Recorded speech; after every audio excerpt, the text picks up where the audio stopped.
Je suis très heureux d'accueillir aujourd'hui une personne que j'ai découvert grâce à mon métier de réalisateur. Je vous avais dit que justement Orfocus avait cette volonté-là de rassembler des gens que je croisais dans mon métier, soit par la photo, soit par la vidéo. C'est une personne très inspirante.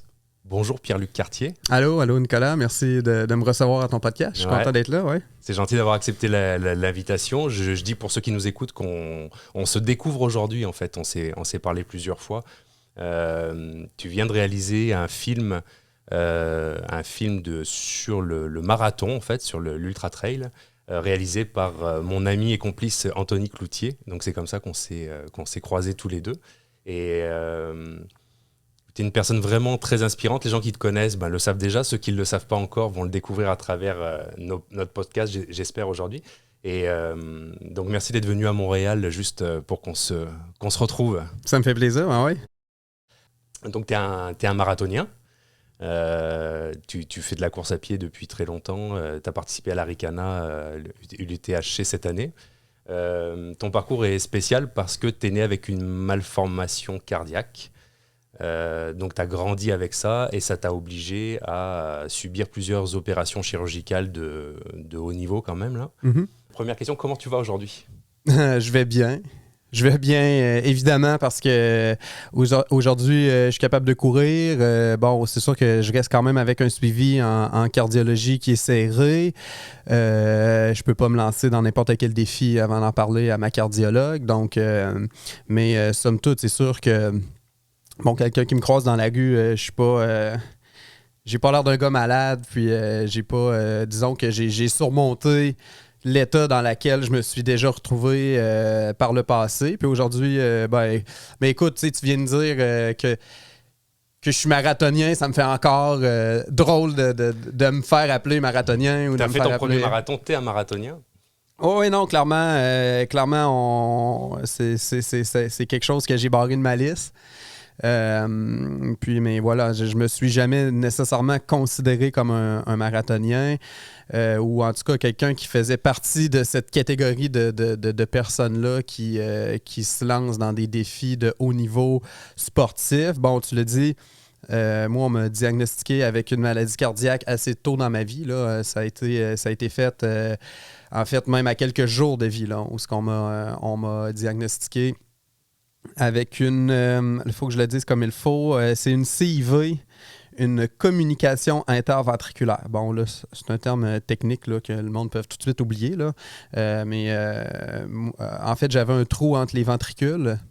Le monde pour lesquels le cours de biologie de secondaire 3 est loin un peu, là, le cœur est séparé en 4 principales cavités, là, les 2 ventricules puis les 2 oreillettes. Moi, j'avais un trou entre les ventricules, ce qui faisait que ça faisait forcer mon cœur à chaque battement. Donc, c'est un problème au niveau du cœur qui est quand même je dirais pas fréquent, là, mais c'est quand même une des malformations cardiaques qui est congénitale, qui est le plus courant.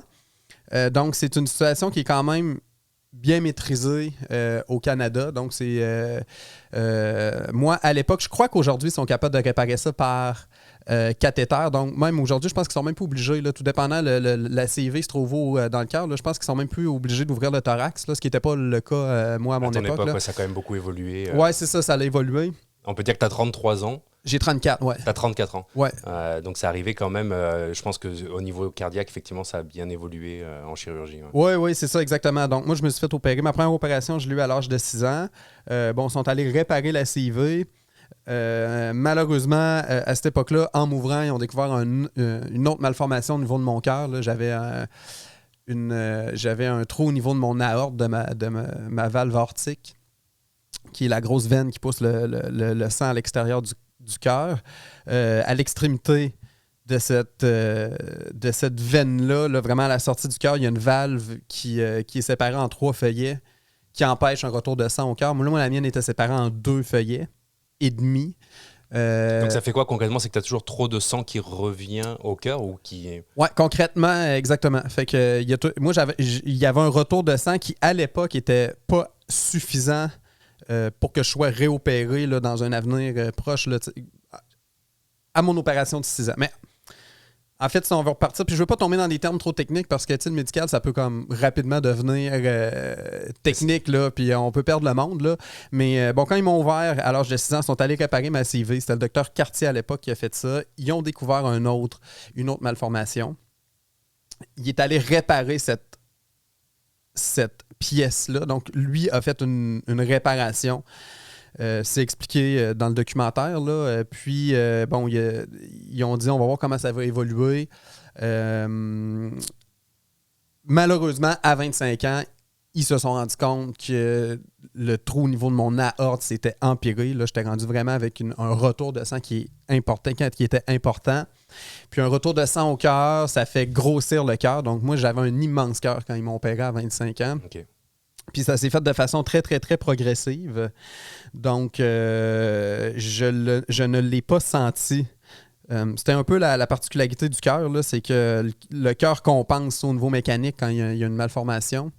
Puis voilà, fait que moi, à 25 ans, je me suis ramassé du jour au lendemain. Je me sentais relativement bien dans la vie de tous les jours. J'ai toujours vécu avec un cœur malade, donc je savais que mon cœur battait fort dans ma poitrine, mais je pensais pas que mon cœur était rendu aussi mal en point qu'il l'était là, quand ils m'ont opéré à 25 ans. Ça me donne une question, justement, parce que tes parents savaient que tu avais une malformation cardiaque à la naissance, ou est-ce qu'ils l'ont découvert quand tu avais 5-6 mois, par exemple? Ils l'ont découvert, je pense, à 2 semaines de vie. À 2 semaines, donc ils le savaient très, très tôt. Ouais. Est-ce que...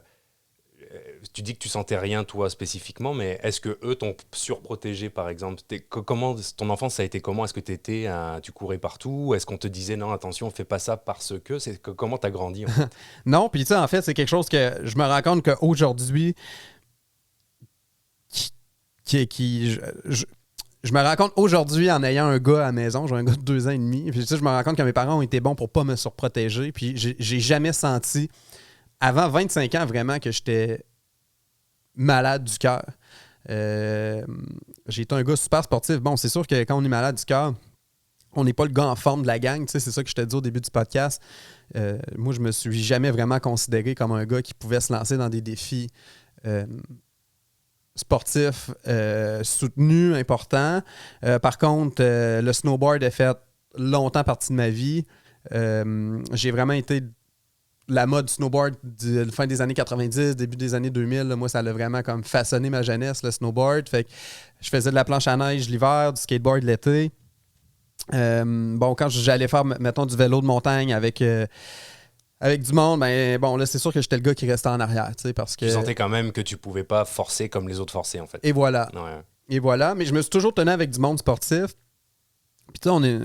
Sans vouloir cracher sur personne, mais c'est sûr qu'on est comme dans une société qui est quand même pas en forme. Fait que si je me comparais quand même avec d'autres personnes qui faisaient pas du tout de sport, ben tu sais, je me sentais pas limité dans ce que je pouvais faire. Puis en étant né avec un cœur malade, moi, courir un marathon, ça n'a jamais été un objectif de vie. Là. C'est venu plus tard, là, l'objectif de courir un marathon. Fait que je me découvrais dans d'autres sports comme la planche à neige, là, qui étaient des sports un petit peu moins, peut-être plus adrénaline, moins d'efforts soutenus au niveau cardiaque. Fait que ça a été un peu une claque d'en face, moi, à 25 ans, quand je me suis ramassé à l'hôpital.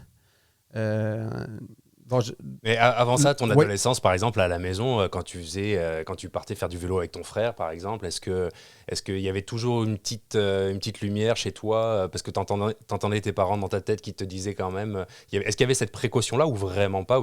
Parce que si toi, tu le sens pas, eux devaient quand même le savoir et avoir cette inquiétude-là, non? Non, vraiment pas. En fait, la seule limitation que je me mettais, c'est vraiment... Je regardais tout le temps c'est quoi qu'on s'en allait faire comme effort, puis je me disais tout le temps qu'est-ce que je vais être capable de me rendre au bout de la journée qu'on a devant nous. Là. Donc ta crainte à ce moment-là, c'était quoi en fait? C'était d'être trop fatigué puis pas... Ouais, c'était vraiment... Ouais, c'est ça, exactement. Ouais. C'était vraiment de pas me rendre au bout de l'activité parce que j'avais pas le cardio pour le faire. Mais au niveau... J'ai jamais eu peur que mon cœur...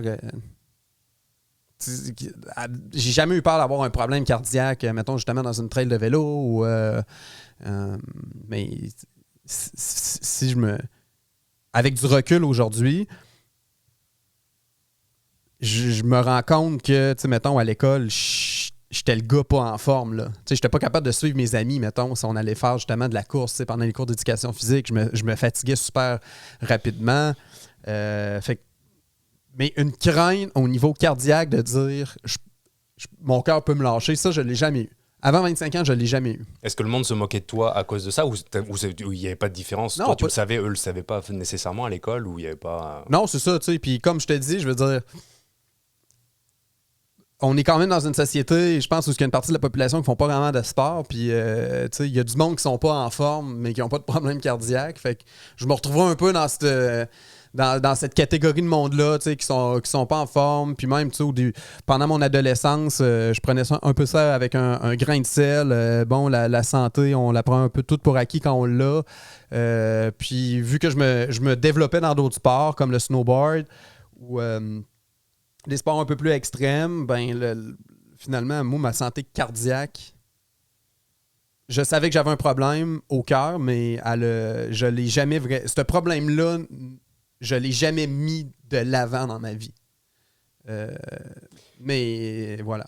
Mais ça, c'est vraiment pour la partie adolescence, parce que ça allait changer. Et justement, tu reviens longuement dans le film, tu reviens longuement sur cet épisode-là de tes 25 ans. Justement, là, l'opération, tu as dû repasser sur la table d'opération à Québec. Ouais.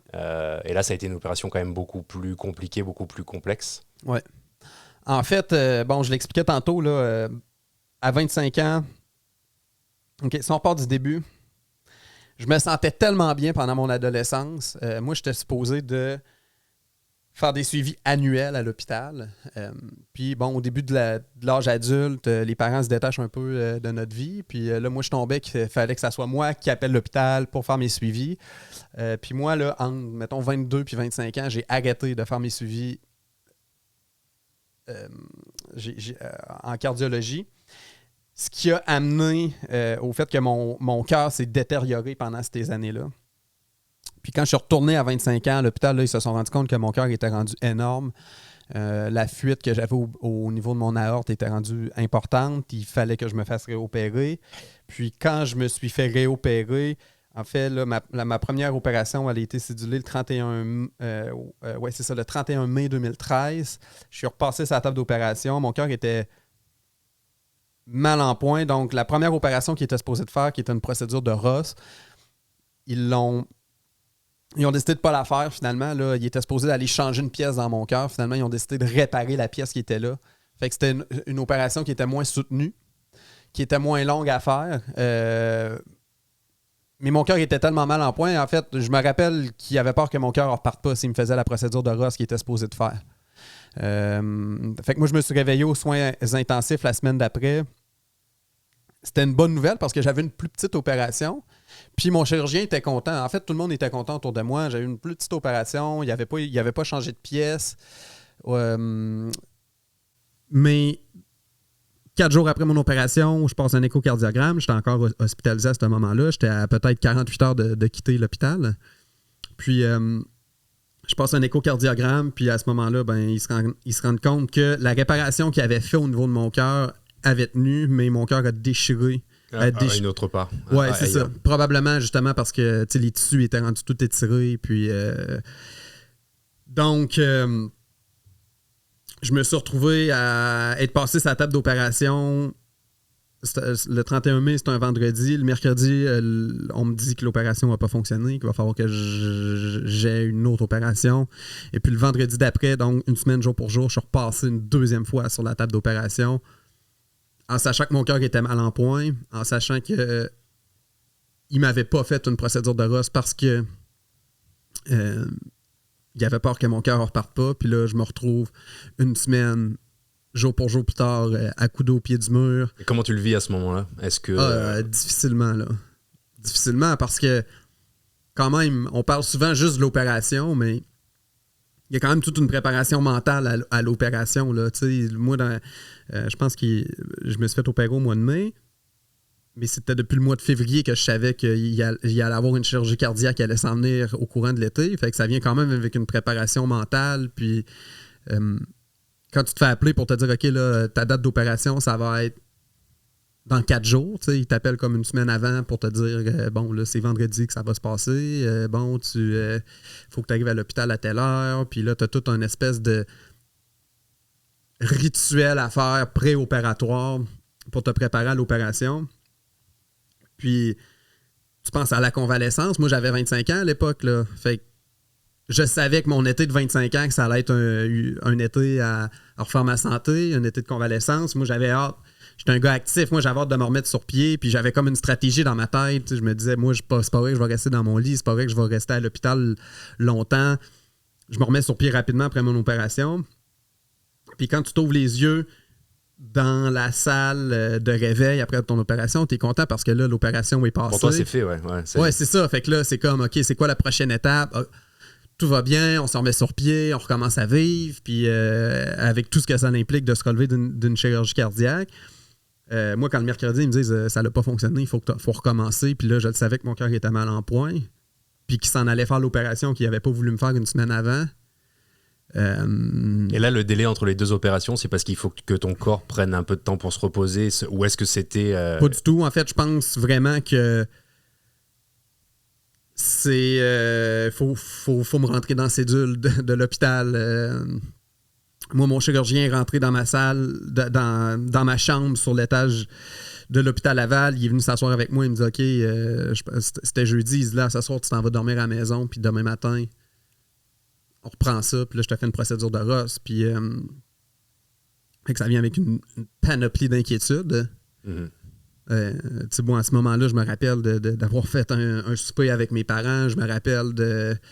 Là, on recommence tout le rituel de se laver avec les débarbouillettes préopératoires, puis prendre sa douche, dormir dans un lit propre, puis tout ce que j'avais vécu une semaine avant, là, il fallait que je le revive, je repasse par là, mais en plus, j'avais une nouvelle cicatrice sur mon corps, puis je savais que je m'en allais probablement entrer dans une opération qui était difficile.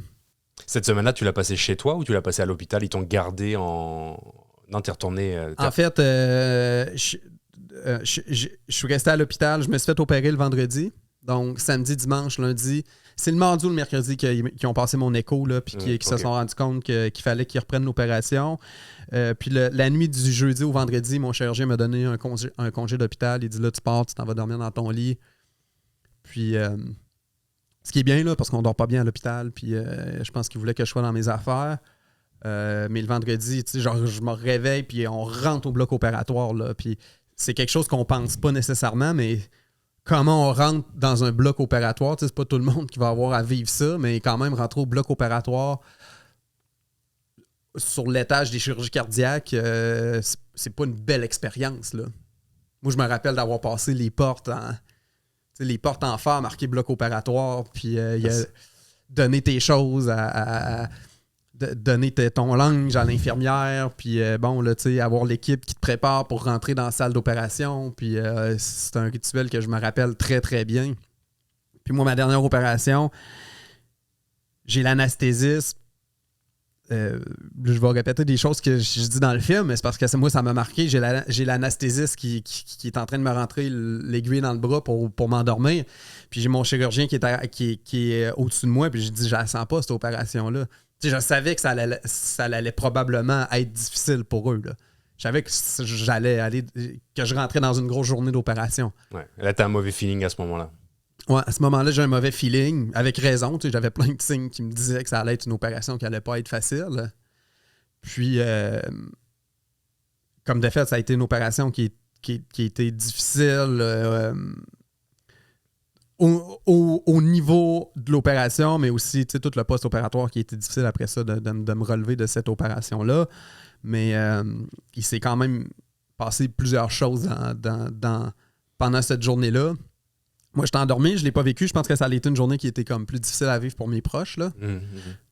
Parce que moi, j'étais supposé de sortir. Bon, une chirurgie cardiaque, ça dure environ 6 heures, 6 à 7 heures pour les plus longues, peut-être. Donc, moi, je suis rentré à 8 heures dans la salle d'opération. Mes parents étaient supposés de me voir fin d'après-midi, à 4 heures. Eux, ils attendent à l'hôpital. Puis, bon, à 4 heures, ils n'ont pas de nouvelles. 5 heures, ils n'ont pas de nouvelles. La soirée commence, ils n'ont pas de nouvelles. Moi, ils m'ont vu à 1h du matin, là. Fait que, entre le moment que je suis rentré dans la salle d'opération, parce que c'est sûr que quand tu as un de tes proches qui va se faire opérer, tu passes pas une belle journée toi non plus. Tu l'attends. Mais d'autant plus que là, il n'y avait pas de nouvelles de moi. La seule affaire qu'ils savaient, en fait, c'est que j'étais encore en vie parce qu'ils voyaient mon moniteur cardiaque. Fait que c'était la seule information qu'il y avait.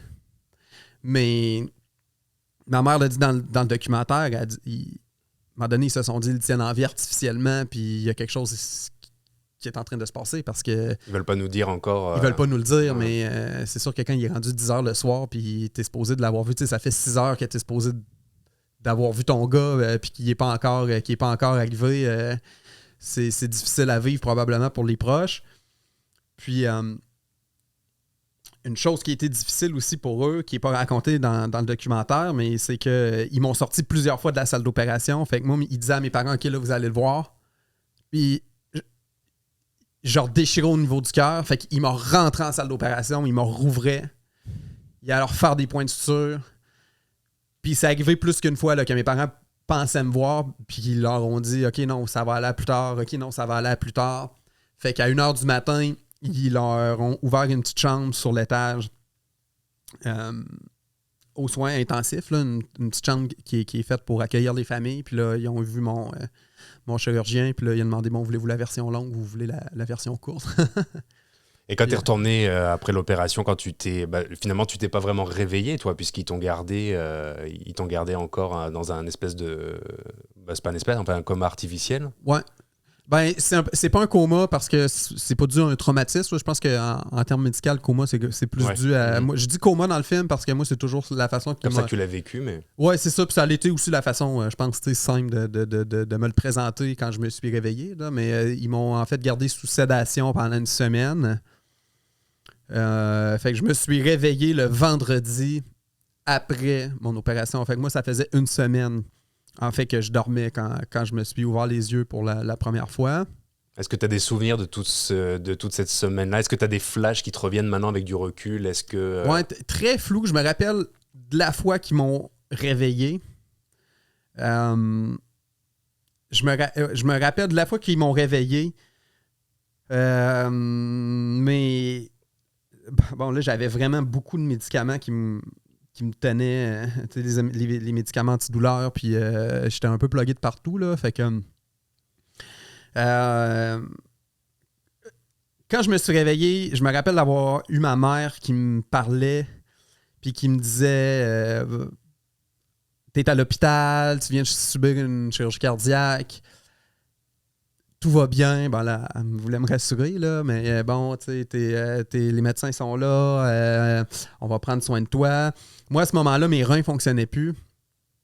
J'avais soif, là. J'avais soif. Je me rappelle d'avoir eu soif, là, mais tu sais, souffrant, là. Puis je me rappelle que je faisais juste demander à boire, mais là, vu que mes reins ne fonctionnaient pas, ils ne voulaient pas me faire boire.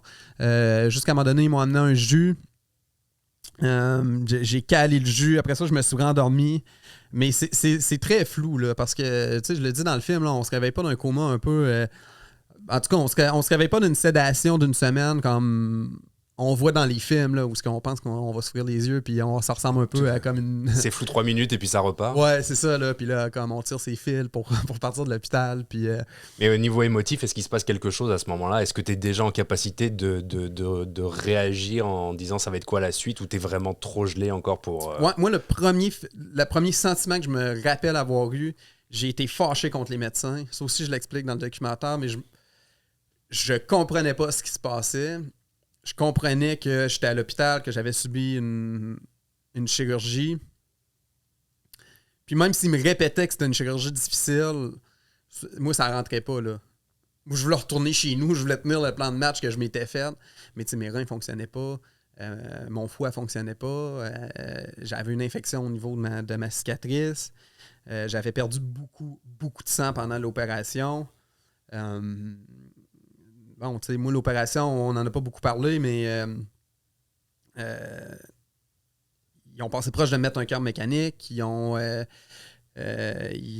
pensé me perdre. Là, moi, à un moment donné, j'étais fâché contre les médecins. Mon chirurgien, il est rentré dans ma salle, dans ma chambre. Il est venu s'asseoir avec moi.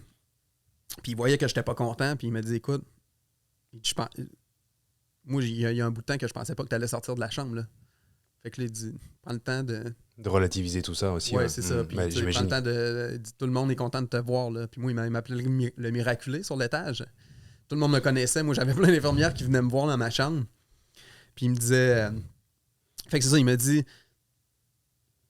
prends le temps de te relever. Tu sais, c'est le temps qui va arranger les choses. Puis là, ton corps a vécu un traumatisme, puis il faut que tu prennes le temps de le vivre. Puis, Et combien de temps, justement, ça t'a pris à peu près pour l'accepter déjà, accepter que tu étais encore vivant, que tu avais encore des belles années à faire, etc. Et te dire, ben, ce temps-là, justement, c'est moi qui vais le maîtriser, je vais me mettre à la course à pied, je veux me dépasser un petit peu, tu sais, parce que j'imagine qu'au début, tu dois être un peu dépité quand même. Ouais.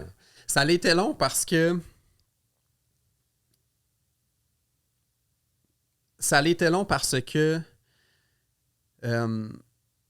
moi, mes reins ne fonctionnaient plus après mon opération.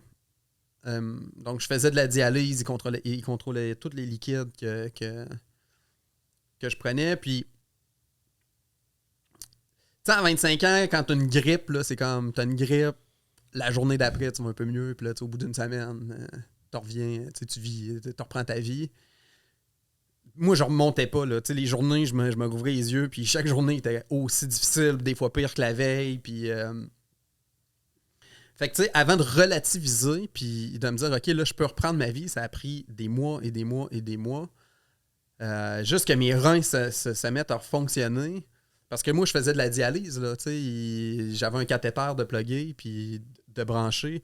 Il me branchait sur des machines une fois ou 2 jours pour filtrer mon sang. Puis, fait que, en plus de vivre tout le post-opératoire d'une chirurgie cardiaque difficile, moi, j'avais perdu énormément de poids. Là. Je pesais 100 livres. Là, je suis pas gros aujourd'hui, mais j'avais perdu le tiers de mon poids. Là. J'étais vraiment en état squelettique. Là. J'avais de la misère à marcher. J'avais plus aucune masse musculaire. Je faisais de la dialyse des fois à chaque jour. Mes pressions cardiaques n'étaient pas super belles. J'avais de l'eau qui était toute prise au travers de mes poumons. J'ai eu des ponctions lombaires. J'ai passé vraiment une batterie de tests les 2 mois que j'ai été à l'hôpital. Ça a été... J'ai recommencé à vivre. Moi, j'ai passé 2 mois à l'hôpital. J'ai recommencé vraiment à vivre la journée que j'ai repris mon lit chez nous. Puis moi, ils m'ont donné... Mes reins ne fonctionnaient pas, mais ils m'ont donné mon congé d'hôpital.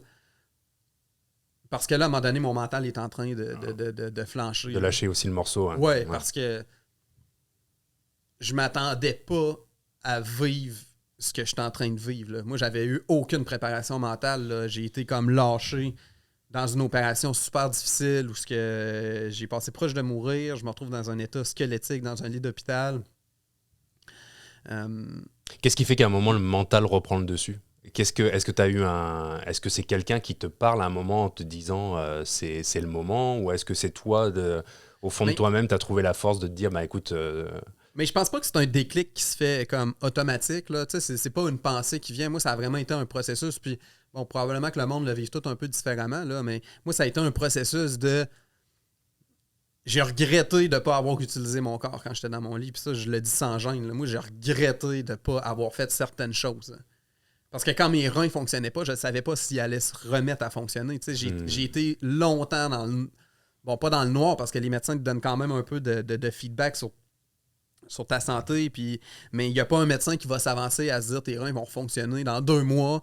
Tu vas recommencer à boire comme avant, puis tu vas recommencer à être capable de prendre la quantité de liquide.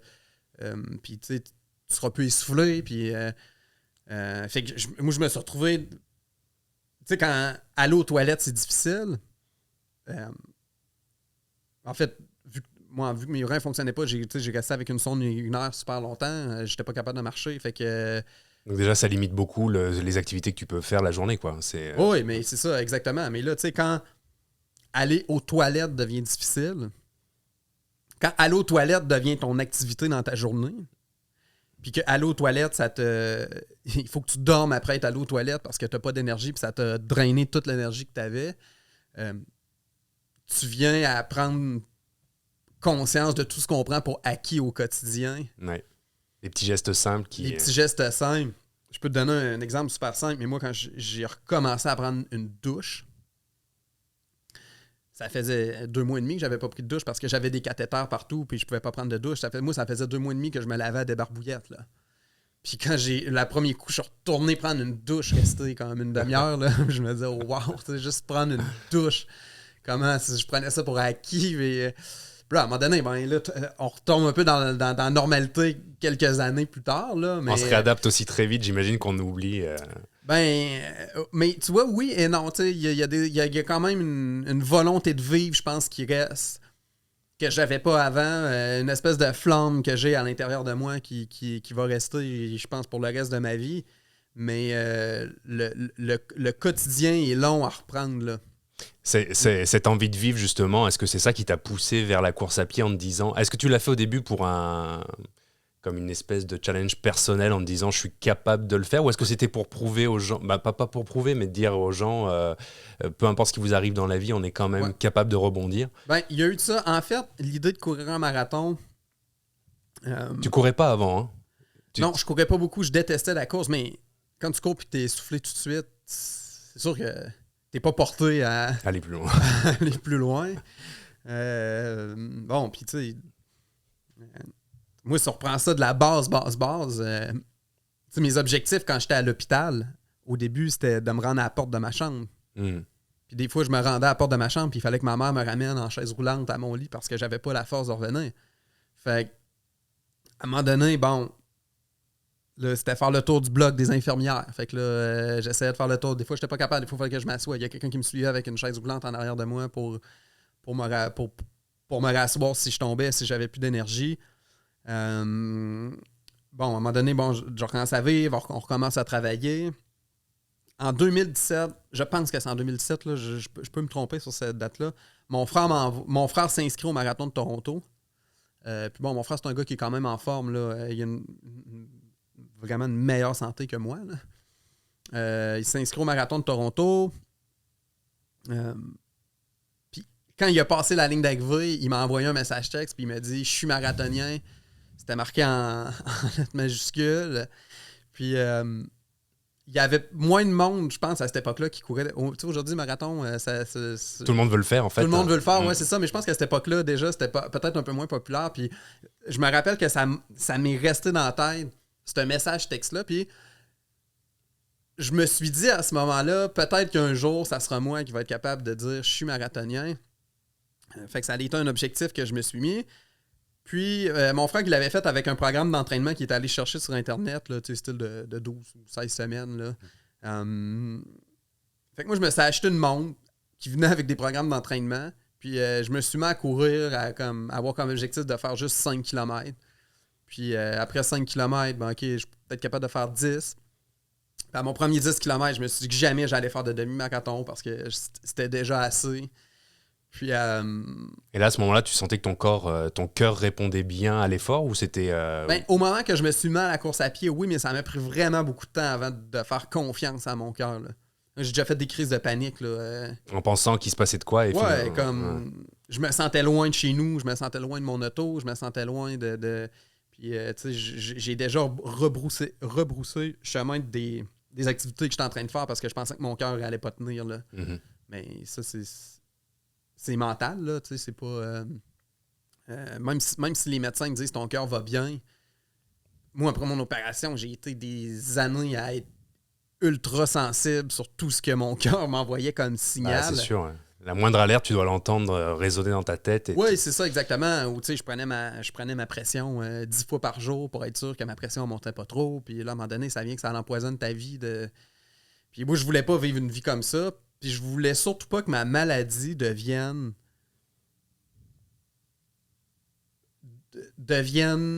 plus forte que moi.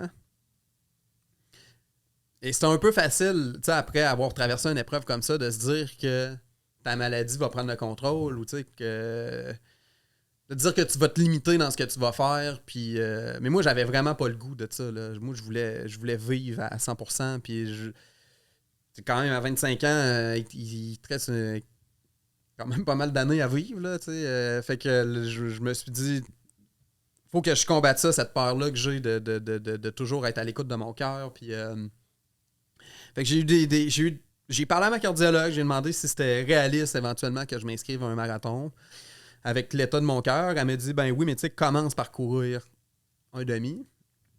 Ben, on verra après. Puis je pense l'année d'après, j'en avais comme couru 3 dans mon année. Juste un petit mot sur le film, parce qu'on en a parlé un petit peu, mais on l'a pas beaucoup évoqué non plus. Le titre s'appelle Jusqu'au dernier souffle. C'est un film que tu as tourné avec Anthony Cloutier, qui est un ami à moi, qui est réalisateur. J'imagine que ça n'a pas été un tournage facile. Les gens ne se rendent pas forcément compte que pour faire un 30 minutes, il y a des heures et des heures et des heures de repérage dans les bois. Est-ce que ça a été une belle expérience pour vous deux? Ça a été une super belle expérience, puis tu fais bien de le souligner. En fait, Anthony s'est lancé dans le projet sans même savoir si on allait avoir du financement, sans même savoir si on allait être supporté. En fait, même, je pense que la façon que ça s'est fait, le processus, je crois que c'est Anthony même qui m'a approché pour dire hey, j'ai entendu parler de ton histoire, puis je pense qu'il y a quelque chose à faire avec ça. Puis moi aussi, par le fait même, j'avais aussi cette idée-là un peu de mettre mon histoire sur image. Donc, ouais, effectivement. Puis Anthony a pas. On me parle beaucoup, mais la réalité, c'est que sans Anthony, le film, ça serait probablement jamais réalisé. Bon, on a été chanceux, on a quand même eu des beaux commanditaires qui se sont rajoutés au film. Il y a The North Face qui ont vraiment supporté le projet, puis qui ont cru en ce qu'on allait faire. Mais Anthony a été une grosse part. Puis comme tu dis, pour filmer ça, ben il y a beaucoup d'allers-retours dans la montagne, aller faire du repérage. On filme quand même dans des régions éloignées. Les accès sont pas nécessairement faciles pour les trails. Fait que, il a bien fait ça. C'est un très beau film pour l'avoir vu. Ouais. C'est très inspirant. Les images sont belles. Pour ceux qui connaissent moins la Gaspésie, en tout cas, ce qu'on a du Québec, là, c'est absolument... Charlevoix. J'ai dit Gaspésie. Je vais me faire assassiner. Charlevoix, pardon. Charlevoix, ouais. Et en tout cas, non, c'est vraiment... bravo Anto. Bravo à toi, bravo à lui. Vous avez très bien fait ça.